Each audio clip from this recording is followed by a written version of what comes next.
ایک حدیث ہے ہمارے نبی محمد صلی اللہ علیہ وسلم کی کہ قیامت کے روز 70,000 افراد ایسے ہیں جو بغیر کسی حساب کے جنت میں داخل کیے جائیں گے، اور جن کی کچھ نشانیاں انہوں نے بتائی، ان میں سے ایک یہ کہ وہ دم یا رقیہ نہیں کرتے، اللہ پہ ہی توکل کرتے ہیں۔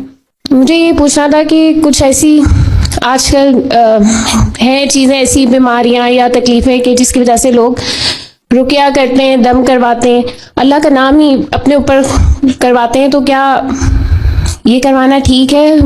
مجھے اس چیز کے بارے میں پوچھنا تھا۔ اس میں چند چیزیں سمجھ لیجیے۔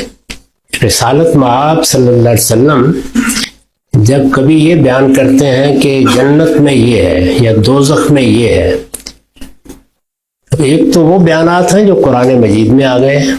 قرآن مجید نے اصول کے طور پر بات کی ہے ہمیشہ، اور یہ دیکھ لیجئے کہ وہاں اس طرح کا کوئی سوال ہی پیدا نہیں ہوتا، وہ بیان ہے۔ رسالت مآب صلی اللہ علیہ وسلم کو جنت دوزخ کے بارے میں اس طرح کی چیزیں کیسے بتائی گئیں، اسی کو ایک دوسرے پہلو سے دیکھیے۔ روایتوں میں آپ کو بعض پیشین گوئیاں ملیں گی، وہ قیامت تک کے بارے میں ہے۔ اپنے زمانے کے فوراً بعد کیا واقعات ہوں گے اس میں بھی بعض باتیں فرمائی گئی ہیں، اور پھر عہد بعہد بعض چیزوں کے بارے میں پیشین گوئی کی گئی ہے۔ یہ سب آپ کو کیسے بتایا گیا؟ میں اس نتیجے پر پہنچا ہوں، اور اس کے میں نے بہت شواہد جمع کر دیے ہیں۔ ہم اب جو حدیث پر کام کر رہے ہیں اس میں آپ جگہ جگہ اس کی شہادتیں دیکھیں گے کہ خواہ وہ اگلی دنیا کے معاملات ہیں یا اس دنیا کے، یہ سب آپ کو رویا میں دکھائے گئے ہیں۔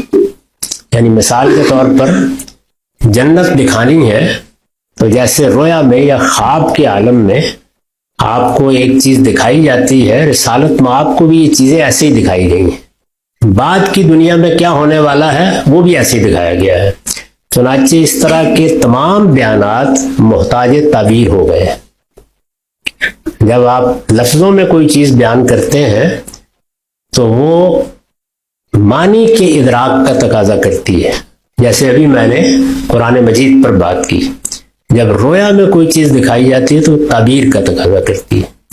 قرآن مجید میں خواب یا رویا بیان ہوئے ہیں۔ سیدنا یوسف کا رویا، 11 ستارے اور سورج اور چاند میرے سامنے سجدہ ریز ہے۔ بادشاہ کا رویا، اس میں دیکھیے قحط کے سال موٹی اور دبلی گایوں کی صورت میں دکھائے گئے ہیں۔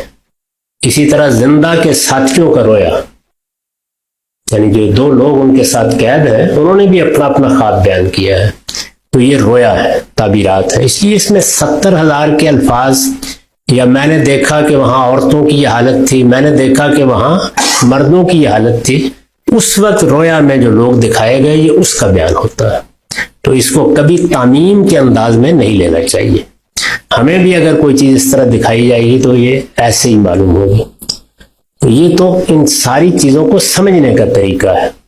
اسی اصول پر میں نے بہت سی چیزوں کے بارے میں لوگوں کو توجہ دلائی۔ ابھی علم النبی کی پہلی جلد شائع ہو گئی ہے، اس میں آپ دیکھیے آثار قیامت کی روایات ہیں۔ اسی طرح رسالت مآب نے اپنے بعد کے زمانے میں جو فوراً بعد، جس کو خود آپ نے فرمایا کہ خیر القرون قرنی ثم الذین یلونہم ثم الذین یلونہم، اس کے بارے میں بھی بعض رویا آپ کے بیان ہوئے۔ اور جو متعین رویا خود آپ کے زمانے میں آپ کے خلفائے راشدین کے بارے میں یا صحابہ کے بارے میں ہے، وہ کوئی 20-21 کی تعداد میں بالکل الگ ہے، اس کا ہم نے ایک الگ باب بنا دیا ہے۔ یہ بات بھی آپ نے بیان فرمائی ہے کہ پیغمبروں کو بہت سی چیزیں رویا ہی میں دکھائی جاتی ہیں۔ رسالت مآب کا جب انتخاب کیا گیا ہے تو اس میں بھی آپ نے پڑھا ہوگا کہ پہلے رویا صادقہ شروع ہوئے، یعنی سچے خواب آنا شروع ہوئے۔ غار حرا میں بھی جو واقعہ آپ کو پیش آیا وہ میں نے بتا دیا ہے، بالکل صراحت سے معلوم ہو جاتا ہے کہ وہ رویا ہے، اس میں پہلی وحی کی ابتدا نہیں ہوئی۔ پہلی وحی کی ابتدا غار سے نکلنے کے بعد پہاڑ پر راستے میں ہوئی۔ تو اس لیے رویا کے پہلو سے ان چیزوں کو ہمیشہ دیکھنا چاہیے۔ رہ گئی یہ بات کہ کوئی آپ نے دم کیا ہے، کوئی آپ نے تعویذ کیا ہے، کوئی آپ نے اس طرح کی چیز کی ہے جس کو رقیہ کہا جاتا ہے، اس کی نوعیت کیا ہے؟ تو رقیہ یا اس طرح کی چیزیں 2 طرح کی ہوتی ہیں۔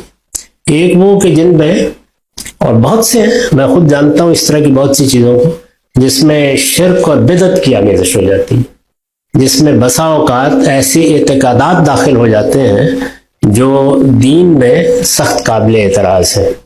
تو اس طرح کی چیزوں کے بارے میں متنبع رہنا چاہیے۔ اس کا بہترین بیان وہ ہے جو روایتوں میں آ گیا ہے کہ رسالت مآب صلی اللہ علیہ وسلم سے آپ کی زوجہ محترمہ نے یہ پوچھا کہ یہود کی عورتیں ہیں تو ان سے بعض اوقات اس طرح کے رقیہ ہم سیکھ لیتے ہیں اور اس سے مثال کے طور پر فلاں چیز میں آرام ہو جاتا ہے، یہ ہو جاتا ہے، تو آپ نے فرمایا یہ دیکھ لیا کرو کہ اس میں کوئی شرک کی چیز نہ ہو۔ یہی صحیح تعبیر ہے اس معاملے میں، یعنی یہ دنیا کے تجربات ہیں۔ جیسے آپ نے علاج دریافت کر لیے ہیں، اب فلاں بوٹی میں یہ شفا ہے، فلاں دعا سے یہ فائدہ ہو جاتا ہے، فلاں جراثیم بجائے بیماری پیدا کرنے کے اندر جا کے لڑ کے بیماری کا خاتمہ کر دیتا ہے، تو یہ تجربات سے معلوم ہوتا ہے۔ اس طرح کے تجربات لوگوں نے مادی دنیا کے بارے میں بھی کیے ہیں، اور اس میں آپ دیکھیے کہ اس وقت 3-4 بڑے طریقہ علاج دنیا میں موجود ہیں۔ ایلوپیتھی ہے، ہومیوپیتھی کا معاملہ ہی بالکل الگ ہے۔ میرے استاد کہا کرتے تھے کہ یہ طب کا تصوف ہے، تو یہی صورتحال کم و بیش اور بعض طریقہ علاج کی بھی ہے۔ نفسی علوم کے معاملات بھی دنیا میں رہے، میں نے خود اس کا تجربہ کیا ہے، میں گزرا ہوں اس سے، مجھے معلوم ہے کہ اس میں شفا ہو جاتی ہے، معاملات مؤثر ہو جاتے ہیں۔ وہ تجرباتی علوم ہے، ان کا دین سے کوئی تعلق نہیں ہے۔ تمام تجرباتی علوم کے بارے میں پیغمبر کی ہدایت یہی ہے کہ یہ دیکھ لیجئے اس میں کوئی شرک یا بدعت نہیں، تو بس یہ آپ کو اہتمام کرنا چاہیے۔ اگر کوئی شرک اور بدعت کی چیز نہیں ہے تو یہ ایسے ہی ہے جیسے آپ کسی دعا سے فائدہ اٹھا رہے ہیں۔